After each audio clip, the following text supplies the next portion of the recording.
शङ्करो वन्दे श्रद्धाविश्वासरूपिणं याभ्यां विना न पश्यन्ति सिद्धा स्वान्तः समीश्वरम्. So, Ramayana that we are trying to understand, as I have learned, is a book of processes and principles. तो रामायण में बड़े सारे प्रोसेस दिए हुए हैं और बड़े सारे इसमें सिद्धांत दिए हुए हैं. किस चीज़ के लिए हैं ये सिद्धांत? To enhance our lifestyle. Lifestyle का मतलब, जैसे हम कोई नई जॉब अगर हम ढूंढते हैं तो हमको पता चलता है कि इस नई जॉब के लिए सर्टेन स्किल्स की रिक्वायरमेंट है. तो हम क्या करते हैं कि हम अपनी स्किल इन्हेंसमेंट की तरफ फोकस करते हैं. हम कहीं कोई सर्टिफिकेट कोर्स करना चाहेंगे, या हम यूट्यूब पर जाएंगे, या किसी ऐसे व्यक्ति से बात करेंगे जो उस स्किल का माहिर हो. So we are trying to do skill enhancement so that we can attain that job that we want to get. तो श्री रामचरितमानस ये कहती है कि आप अपनी लाइफस्टाइल को इन्हेंस करना चाहते हैं. क्यों इन्हेंस करना चाहते हैं? To attain better body and mind. आपका शरीर बेटर हो, बीमारियां आपके शरीर से खत्म हो जाएं, और आपका माइंड बेटर हो, जहां पर चिंताएं खत्म हो जाएं, मान अपमान लगना बंद हो जाए. कैसे इसको इन्हेंस करना है? उसके लिए हमें 3 साधना बताई गई हैं. एक है फास्टिंग, एक है टाइदिंग, और एक है सेल्फलेस सर्विस. फास्टिंग यानी कि उपवास की साधना, टाइदिंग मतलब वितरण की साधना, और फिर उसके बाद है सेल्फलेस सर्विस मतलब वितरण, और मेडिटेशन जो है वो ध्यान की साधना. तो ये 3 तरीके के इन्होंने टूल्स दिए हैं. और अचीवमेंट क्या होगा? अचीवमेंट होगा lasting health, peace and prosperity. तो ये रामायण का प्रॉमिस है. जो ये कहीं स्नेह समेता, कहीं सुनी है समुझी सचेता, हुई राम चरण अनुरागी, कली मल रहित सुमंगल भागी. शरीर के सारे मल खत्म हो जाएंगे और हर तरफ मंगल ही मंगल होगा. ये रामायण का प्रॉमिस है. तो अगर देखा जाए तो it is enhancing your lifestyle. जो हमारी करंट लाइफ है उसमें हम कुछ घर छोड़ करके नहीं जा रहे हैं, कहीं जंगल में नहीं जा रहे हैं. जो करंट लाइफस्टाइल है उसी में ही किसी तरीके से फास्टिंग, सेल्फलेस सर्विस और मेडिटेशन को अगर हम ऐड कर दें तो हमारी लाइफस्टाइल का एनहेंसमेंट हो जाएगा. ये रामायण का प्रॉमिस है. अब नीचे कुछ इसमें पॉइंट्स आते हैं रामायण में कि इन्हेंसमेंट के लिए क्या क्या चीज़ों का ख्याल रखा जाए, क्या चीज़ें हमारे इन्हेंसमेंट को रोकती हैं और क्या चीज़ें हमारे इन्हेंसमेंट को सपोर्ट करती हैं.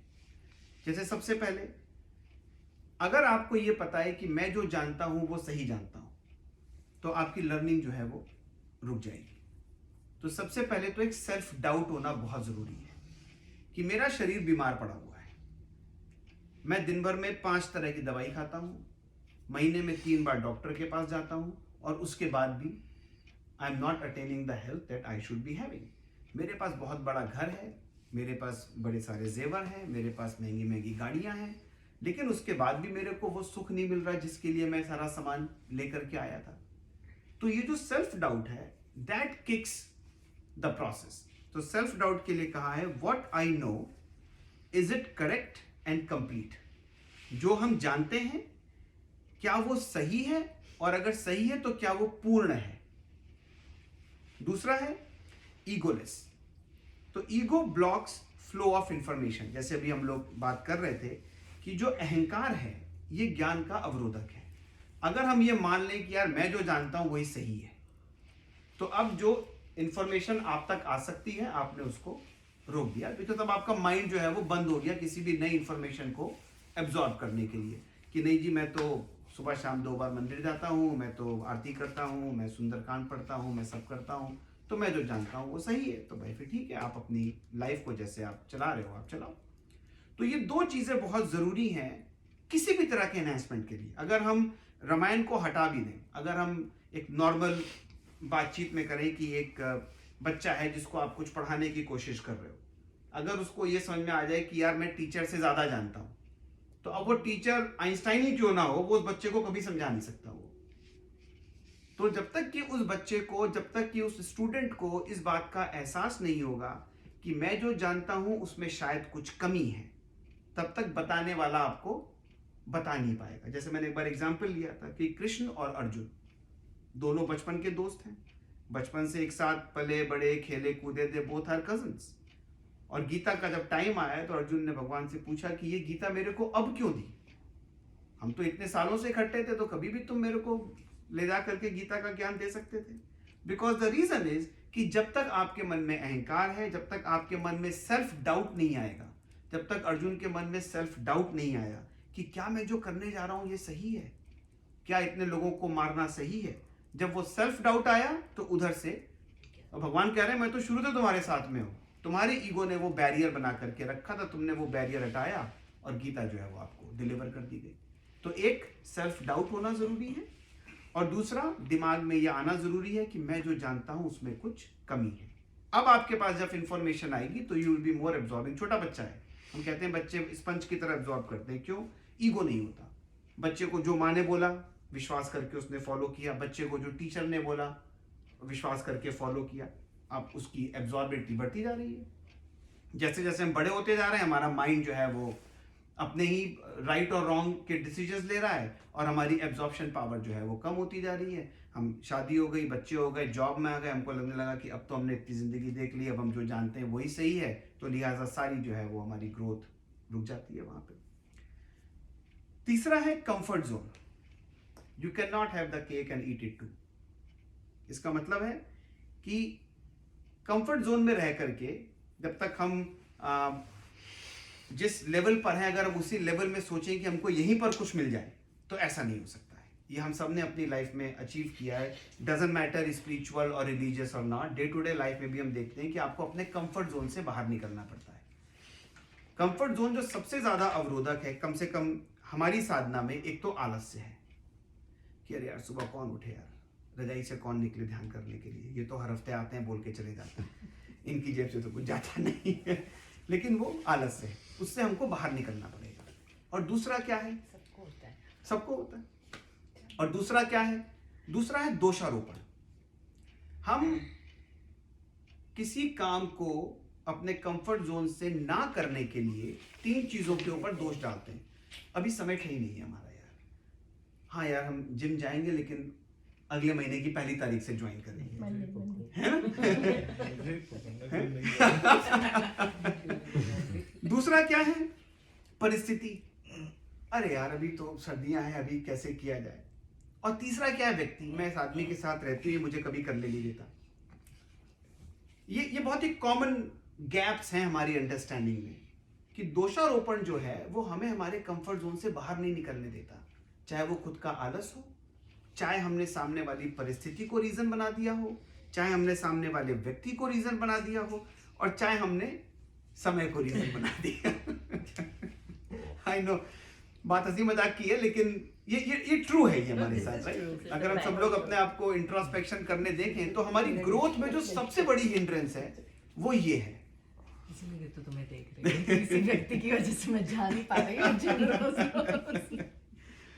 अच्छा, फिर उसके बाद आता है कि चलिए आप अपने कंफर्ट जोन से बाहर भी निकले, आपको सेल्फ डाउट हुआ तो आपके अंदर जिज्ञासा हुई जानने की, आपने अपने ईगो को भी साइड में रखा तो आपको कोई बताने वाला मिला, और तीसरा आपने बताने वाले की बात को सुन करके समझा और रियलाइज किया कि इस बात पे चल के मैं अपनी लाइफ को बेटर बना सकता हूं, तो आप अपने कंफर्ट जोन से भी आप निकलने को तैयार हुए। अब उसके बाद क्या आता है? अब आपके मार्ग में, आपके रास्ते में कुछ रुकावटें आएंगी, कुछ हिंड्रेंसेस आएंगे जब भी कोई हम काम करने चलेंगे। तो उसके लिए क्या है? Tackle the problems, maintain the discussions. ये लोग जो हम कर रहे हैं, अभी हम बात कर रहे थे कि बहुत जरूरी है कि कुछ ना कुछ चर्चाएं जो है वो होती रहें। आपस में भी अगर एक दूसरे से फोन करो, जब सेल की बात खत्म हो जाए तो जरा ध्यान की बात कर लो भाई, उसमें जब पता चल जाए कि कहाँ कितना सेल चल रही है, जब खत्म कर लो उसको, चाय पकौड़ा हो गया, राइट? अब उसके बाद जरा 10 मिनट चर्चा कर लेते हैं कि भाई आपका मेडिटेशन कैसा चल रहा है, आप कैसे सेल्फलेस सर्विस कर रहे हो, क्योंकि वो जरूरी है। ये रिपीटिशंस बहुत जरूरी है, क्योंकि इस सर्कल के बाहर आप जैसे ही जाएंगे आपको फिर वही मैं, मेरा, अहंकार, क्रोध, मान, अपमान, फिर वो खींचेगा अपनी तरफ। तो it is very important to find those places. अगर मेरे को पिक्चर का शौक है तो I will find ways to talk to him about movies, क्योंकि मेरे को शौक है। मुझे क्रिकेट का शौक है, I will find my way to talk to him कि हाँ भाई कहाँ गेम है, किसके साथ गेम खेल रहे हैं, कितने बजे पहुंचना है। It's about interest. तो थोड़ा सा आपस में हम लोग कोशिश करें कि कम्युनिकेशन जो है वो, और इसलिए कहते हैं करत करत अभ्यास जड़मत होई सुजान। और फिर पांचवा और आखिरी है ट्रस्ट द प्रोसेस। हम लोग जो भी मैनेजमेंट के लोग हैं, हम सब लोग अपनी टीम्स को यही बताते हैं कि अगर हमने कुछ एसओपीज और वर्क फ्लोज अगर हमने इन प्लेस रखे हुए हैं, now trust the process, let the process take its time. और प्रोसेस के बीच में अगर कुछ प्रॉब्लम्स आ रही हैं, कुछ कंफ्यूजन हो रहा है, then let's go back and start discuss. Team meetings करते हैं, टीम बिल्डिंग करते हैं, ब्रेन स्टॉर्मिंग करते हैं, नोट्स बनाते हैं, क्वेश्चन आंसर्स करते हैं, but let's stick on the process. तो रामायण में जैसे भी पहले भी चर्चा कर रहे थे, बहुत सारे इंस्टेंसेस हैं, बहुत सारे कैरेक्टर्स हैं, लेकिन एक जो लाइफस्टाइल एनहांसमेंट का मेरे को एक बहुत अच्छा एग्जाम्पल लगता है वो हनुमान का है। हनुमान जो है वो सीता की खोज के लिए निकलते हैं, उनके लिए बहुत बड़ा एक ये प्रोजेक्ट है। तो हनुमान कैसे इस चीज में फिट होते हैं और हम कैसे उसको अपनी डे टू डे लाइफ में एक्सपीरियंस करते हैं। तो अगर आज ये पूरा डिस्कशन नहीं हो पाया तो मे बी नेक्स्ट टाइम उसको फिर से कंटिन्यू करेंगे। तो सबसे पहले तो देखें कि हनुमान कौन है and why Hanuman. Why not Angad, why not Sugriv, why not दो ब्रदर थे नल नील जामवंत, बहुत सारे भगवान के पास तो बड़े सारे लोग थे वहां पे, बट वाई हनुमान।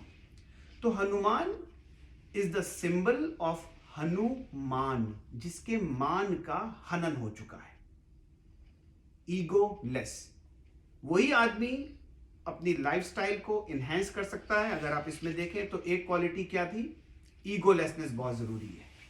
तो हनुमान का मतलब वो व्यक्ति जिसके मान का हनन हो चुका है, जो ये मान के चलता है कि मेरे अंदर कुछ नहीं है, मुझे बताओ, मुझे सिखाओ कि मैं अपने आप को और बेटर कैसे कर सकूं।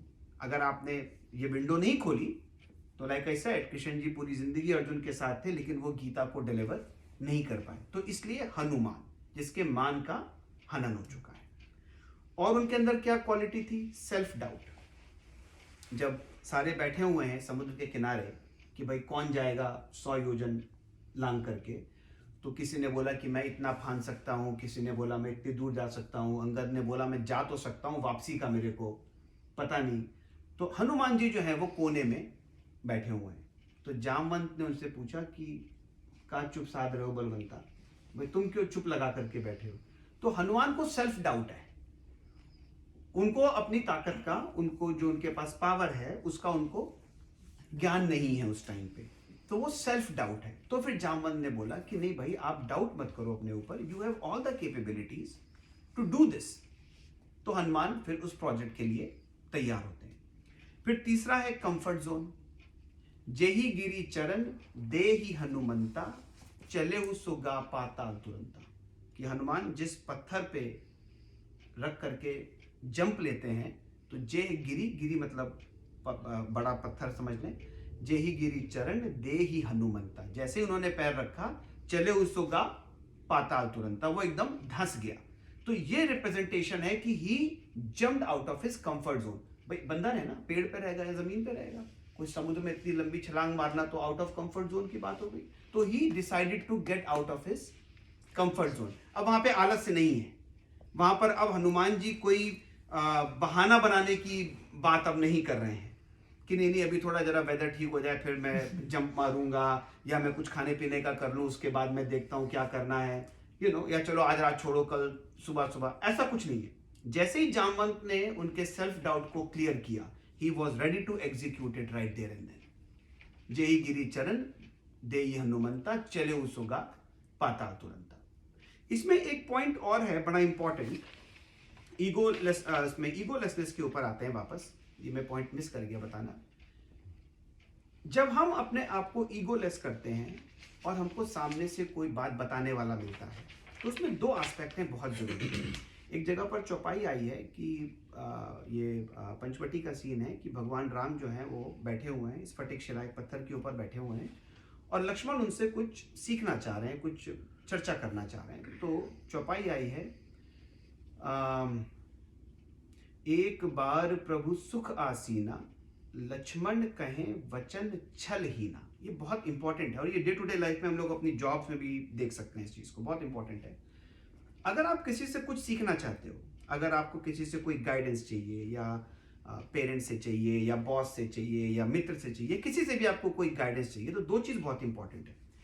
एक तो जो गाइडेंस देने वाला है वो सही फ्रेम ऑफ माइंड में हो, he should be available to listen to you and then tell you whatever you are asking. और दूसरा ज्यादा इंपॉर्टेंट यह है कि जो पूछने वाला हो वो पूछने के लिए सवाल करे, वो कुतर्क के लिए सवाल ना करे, समझने के लिए। तो एक बार प्रभु सुख आसीना, सुख आसीना मतलब भगवान जो है वो आराम से बैठे हुए हैं कि भाई फ्री हैं, कोई इंगेजमेंट नहीं है। लक्ष्मण कहें वचन वचन छलहीना, ये छलहीन वचन बहुत इंपॉर्टेंट। अभी क्या होता है, अभी तो सामने वाले सब क्वेश्चन करते हैं कि मैं उसको चित कर दूं किसी तरीके से, कि उसको पता चल जाए कि मैं क्या हूं। तो अब ना बताने वाला आपको बता पाएगा और ना जिसने क्वेश्चन पूछा उसकी तो इंटेंशन थी भी नहीं क्वेश्चन पूछने की, वो तो केवल चित करना चाहता था। और ये हमारी डे टू डे लाइफ में होता ही है कि अगर आपको किसी से कुछ सीखना है तो you have to make sure the person you are trying to learn from is at the right place at the right time. अब हम लोग कहीं अगर मान लीजिए पार्टी कर रहे हैं, अब अगर कोई मुझसे आकर के सत्संग की बात करे तो बोलूंगा भाई साहब अगले थर्सडे का वेट कर लो यार अभी, क्योंकि अभी वो टाइम नहीं है, वो अभी माहौल नहीं है उस चीज का। तो एक बार प्रभु सुख आसीना, टाइम ऑप्टिमम होना चाहिए। और दूसरा वचन छलहीन, कि अगर आप क्वेश्चन करें और आपका सीखने का मन है तो फिर क्वेश्चन अंदर से सीखने के लिए होना चाहिए। तो ये भी एक ईगोलेसनेस की, क्योंकि जब जामन ने हनुमान को बोला कि क्या चुप साध रहे हो बलवंता, तो फिर हनुमान ने बोला कि आप मेरे को बताओ कि मैं क्या करूं। तो उस वक्त जो हनुमान का क्वेश्चन था कि मुझे बताओ, वो वाकई समझना चाहते थे कि please guide me so that I can carry this project forward. फिर जामवंत ने उनको रियलाइज कराया कि भाई तुम्हारे पास ये शक्तियां थी लेकिन मुनि के श्राप के कारण तुम भूल गए थे, वो थोड़ा कथा वाला पार्ट है। But that's how Hanuman approached Jamwant कि you are giving me a task to do, I am having self doubt, please guide me how to do it. और फिर उसके बाद तो ये ईगोलेसनेस में ये भी एक बहुत जरूरी है कि आप जब भी किसी से कुछ सीखें तो अपने को छोटा मान करके आप सीखें। तो एनीवेज, तो हमने देखा कि हनुमान पहले तो सेल्फ डाउट क्लियर हुआ, फिर उनका ईगोलेसनेस अचीव हुई, फिर उसके बाद कंफर्ट जोन से वो बाहर निकले। अब इसके बाद आती हैं हिंड्रेंसेस क्या आई। तो हिंड्रेंसेस में ये बहुत ही इंटरेस्टिंग है। तो जब हनुमान चले हैं तो 3 तरह की उनके पास बाधाएं आई हैं। तो पहले तो मैं कैरेक्टर का नाम बता देता हूं। सबसे पहले है सुरसा, फिर आई है सिंघनी और फिर आई है लंकिनी। तो जात पवन सुत देवन देखा, जैसे सबसे पहला शुरू हुआ कि जैसे ही हनुमान जी ने छलांग मारी तो जात पवन सुत देवन देखा, हनुमान जी को जाते हुए देवताओं ने देखा।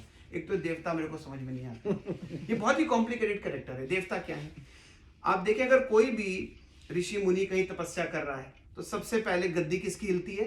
इंद्र की हिलती है। भेजो भैया तुरंत इनकी तपस्या जो है वो भंग करो। क्या है इसका रिप्रेजेंटेशन? कि आप जब जब साधना की तरफ बढ़ेंगे आपकी इंद्रियां आपको उससे डाइवर्ट होने के लिए, आप 10 मिनट आंख बंद करते हो 4 बार फोन देखने का मन करता है। एक रोटी खा ली, अच्छा भाई हो गया, बॉडी में इतना अनाज चाहिए, नहीं यार एक और दे दो खाने के लिए। तो जब जब आप साधना की तरफ बढ़ोगे, जब जब आप फास्टिंग, सेल्फलेस सर्विस, मेडिटेशन की तरफ आप बढ़ोगे, इंद्र का सिंहासन सबसे पहले डोलना शुरू होगा। जो आपका मन है, इंद्रियों का राजा मन, जो आपका मन है वो तुरंत आपको करने की कोशिश करेगा कि नहीं भाई कहा तुम यार ध्यान के चक्कर में पड़े हुए हो तो दिस इज हाउ देवता इस तरीके से एक्ट करते हैं। तो जात पवन सुत देवन देखा, तो देवताओं ने सबसे पहले उनको देखा। तो अभी क्या होता है कि हम सुबह सो करके उठ रहे हैं, अब सोचने की रजाई में बैठे हैं, या हम रजाई छोड़ करके भाई 15 मिनट का ध्यान कर लो जाकर के, लेकिन नहीं, आपकी जो इंद्रियां हैं, जो आलस्य है वो आपको खींच रहा है। शाम को आधे घंटे एक एपिसोड कम देख लो नेटफ्लिक्स पे, 15 मिनट ध्यान कर लो, लेकिन नहीं, मन क्या करता है कि नहीं यार जो चल रहा है इसी को चलने देते हैं। फैक्ट है, सारी चीजें कोई बनी हुई चीज नहीं है, हम सब एक्सपीरियंस करते हैं इस चीज को। लेकिन I am just trying to connect how simple this book of Ramayana is, and how directly connected it is with our life. एक एक कैरेक्टर, एक एक इंस्टेंस कैसे कनेक्टेड है. तो एनीवेज, तो जात पवन सुत देवन देखा. अब देवताओं ने एक सबसे पहले उनको एक विपत्ति भेजी. सबसे पहले जो विपत्ति भेजी उसका नाम है सुरसा. सुरसा नाम अहिन के माता. अहिन मतलब पता है? अहिन कहते हैं सांप को. तो सुरसा, एक तो सुरसा को समझे क्या है. सुरसा को आप छंदी विच्छेद करें. सु और रस. सु मतलब मजा और रस तो मजेदार चीज होती है. तो सुरस जिसमें मजा है. ये ऐसी बाधा है आपकी साधना में जो बाधा पहुंचाने वाला आपका नुकसान नहीं चाहता है, लेकिन बाधा पहुंचती है क्योंकि उसका नेचर है. अहिन के माता. अहिन के माता क्यों कहा गया? क्योंकि सांप जो है वो अपने अंडे खुद खा लेता है, तो वो उसका नेचर है. वो अगर आप कभी भी डॉक्यूमेंट्री देखें तो I think snake is the only animal that eats its own kids. तो कहने का मतलब ये है कि ये जो सुरसा है इसको कहा गया है सतोगुणी बाधा. सतोगुणी मतलब इसका इंटेंशन नहीं है आपको डाइवर्ट करने का, लेकिन out of nature, out of concern ये आपको डाइवर्ट करती है. जैसे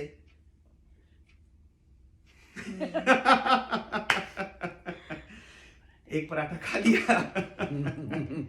अरे भाई एक और खा लो. तो ये क्या? ये भाई पत्नी का प्यार है अगर देखा जाए तो. अच्छा, एक आटा बचा है, तुम खा लो, नहीं तो ट्रैश में डालना पड़ेगा. मतलब शरीर जो है वो ट्रैश कैन से बदतर हो गया है कि एक आटे की रोटी बची है, तुम खा लो, नहीं तो ट्रैश में डालना पड़ेगा. देखो उसमें पत्नी आपका नुकसान नहीं चाह रही है, लेकिन आपकी साधना में एक बाधा बन रही है. आप शाम को आए, आप क्या सोचते हो कि मैं 10 मिनट जाकर के मेडिटेशन कर लूं. बच्चे आते हैं, नहीं डैडी चलो बाहर खेलने चलना है. बच्चे नुकसान नहीं चाह रहे हैं आपका, बट वो आपकी साधना में बाधा बन रहे हैं. तो इस बाधा को टैकल बहुत ही डेलिकेटली करना है. तो उसमें क्या है कि जस जस सुरसा बदन बढ़ावा, तास दून कपि रूप दिखावा. जैसे जैसे सुरसा अपना बदन बढ़ा रही है, हनुमान जी उसका डबल होते जा रहे हैं. उन्होंने 16 किया, इन्होंने 32 कर लिया. उन्होंने 32 किया, इन्होंने 64 कर लिया. और उसके बाद क्या हुआ? अति लघु रूप पवन सुत लीना और उधर बैठ पुनि बाहर आवा. तो इसको हैंडल ऐसे करना है कि अच्छा भाई चलिए, आप कह रहे हो कि एक पराठा और खा लो. अच्छा, आपकी बात भी रख ली देवी जी, एक मत दो, चौथाई दे दो. तो there is a way to tackle. ये सुरसा है, इसको आपको डिसमेंटल नहीं करना है. बच्चे हैं, जिद कर रहे हैं कि नहीं चलिए खेलने के लिए. अच्छा भाई चलो, लेकिन मेक श्योर करो कि उसके बाद आप वापस अपना मेडिटेशन का स्केड्यूल आप पूरा कर लो. ये सुरसा है. अभी ऑन द क्लॉक. ओके. तो इसके बाद की बाधाएं हम लोग अगली बार डिस्कस करेंगे. इसके बाद 2 बाधाएं और आती हैं. एक है इसमें सिंघनी. ये है तमोगुणी बाधा. पहले वाली क्या थी? सतोगुणी. सतोगुणी को आपको हैरेस नहीं करना है. आपको क्या करना है कि जितना हो सके अवॉइड करें. और अगर नहीं मानी जा रही, अच्छा भाई चलो, थोड़ा सा आपने सामने वाले की दिल की बात रख ली और उधर बैठ पुनी बाहर आवा, और उसके बाद नमस्कार करके अपनी साधना पर वापस चले गए. इसके बाद जो आती है सिंघनी. सिंघनी आपकी तमोगुणी बाधा है. इस बाधा को आपको बिल्कुल भी टॉलरेट नहीं करना है. डिटेल में अगली बार बताएंगे. और उसके बाद है Lankini. If you want, you can continue. Okay, नहीं फिर वो पूरा ही तो हो जाएगा, फिर नेक्स्ट कर टाइम सकते हैं अगर ओके. तो चलिए, तो जो सिंघनी है, तो सिंघनी के बारे में कहा क्या गया कि निशिचरी एक सिंधुमा रही और करी माया नभ के खग ग्रही. ये एक ऐसी निश्चरी है जो सिंधु यानी कि सागर में रहती है और क्या करती है? करी माया, माया करके नभ के खग ग्रही. जो ऊपर जो पशु, जो पक्षी उड़ रहे हैं, उनकी परछाई पानी में पड़ती है और उनको जो है वो पकड़ करके और वो खींच लेती है नीचे. परछाई को पकड़ करके उनको नीचे खींच लेती है और उसका वो भोजन करती है. इसको हनुमान ने बिल्कुल टॉलरेट नहीं किया. इसको तो हनुमान जी ने एकदम जान से खत्म कर दिया कि नहीं भाई, I can not tolerate this. तो ये बाधाएं क्या हमारी लाइफ में है कि वो लोग जो कॉन्स्टेंटली, भाई हम लोग जॉब कर रहे हैं, राइट.